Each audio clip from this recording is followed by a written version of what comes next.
Olá, bem-vindo ao Desaplaudido. Eu vou contar um relato para você. O Incubo Maldito.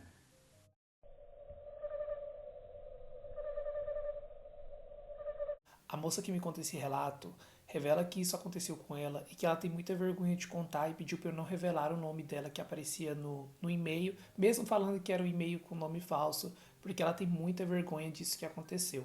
Ela me conta que uns 10 anos atrás, assim que ela mudou de casa, depois de uma separação com o marido dela, ainda estava tudo muito difícil por conta do recomeço, porque ela estava recomeçando sozinha, ela estava recém-separada do marido e começando as coisas numa cidade nova. Eles são de Minas Gerais, ela conta que eles mudaram para São Paulo por trabalho e nessa questão dele separar, ela decidiu continuar morando em São Paulo, mesmo separada dele, com vergonha até de voltar para casa e ter que dar explicação para a família. Ela fala que a família dela também é muito rígida com essa questão do casamento e que não gosta de mulher separada. Então, dado toda essa dificuldade, então para evitar da explicação ou falatório, ela decidiu continuar ali em São Paulo. Ela ainda revela que mesmo sem contar para ninguém sobre essa separação, ela começou a receber ligações de uma determinada amiga lá da cidade que ela morava em Minas Gerais, preocupada com ela, perguntando se ela estava bem, se estava tudo bem. Até que um dia ela revelou por ligação que ela tinha sonhado, meio que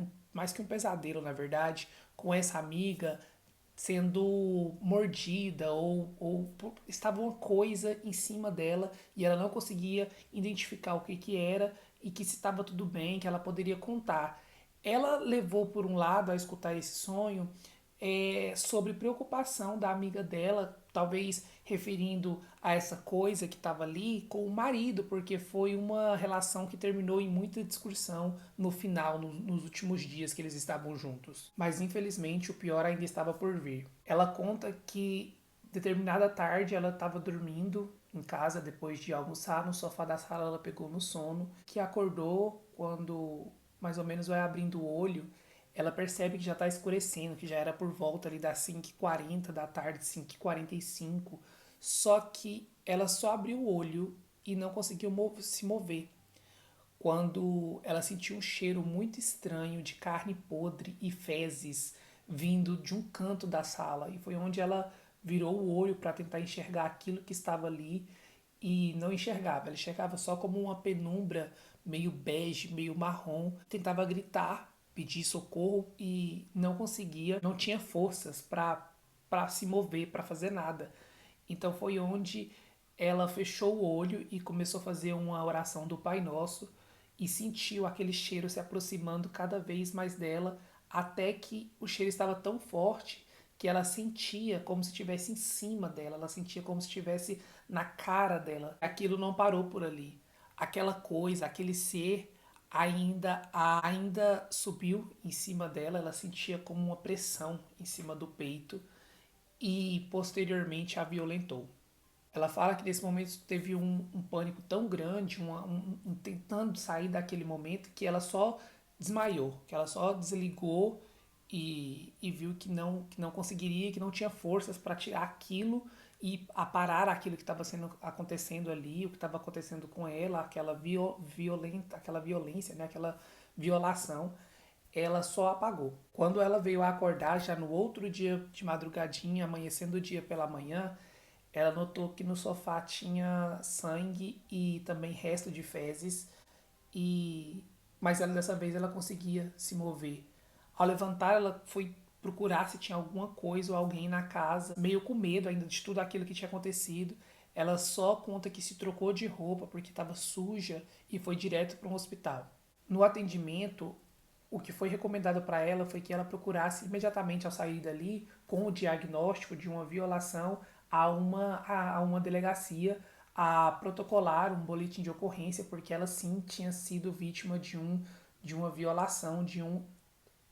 Mas aí foi onde ela entrou em parafuso, porque ela não sabia identificar o que era aquilo, ela não viu ninguém. E ela termina o relato contando que não foi na polícia fazer o boletim porque ela não saberia identificar o presunto culpado, né, por conta desse acontecimento, mas que também não conhecia ninguém que poderia estar fazendo isso com ela. Ela ainda conta que continuou por vários anos da vida dela tendo pesadelo desse momento, tentando acordar com paralisia de sono, e por procurar respostas na internet, ela chegou a relatos, né, de íncubos e súcubos, e ao procurar mais ajuda no âmbito espiritual, ela chegou a uma mulher espírita que revelou para ela que aquilo que aconteceu foi alguma coisa mandada para ela, que alguém fez um trabalho ruim para que aquilo acontecesse com ela. Mas é outra vez ela entra em parafuso se perguntando quem poderia ter feito isso, afinal ela não conhecia quase ninguém naquela cidade. Meus amigos, o relato de hoje é um pouquinho aí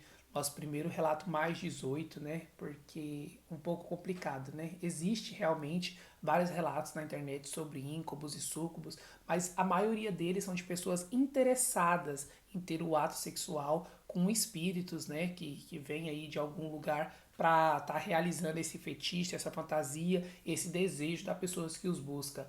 Agora, um que vem sem ser chamado, sem ser desejado e que tenha poder físico para paralisar uma pessoa e realizar aquele ato, complicado. Se você chegou até o final, não esquece de deixar o seu like. Se você também conhece alguma coisa parecida, deixe aqui nos comentários, eu vou adorar estar lendo. Muito obrigado por você ter assistido o vídeo até aqui. Um beijo, tchau!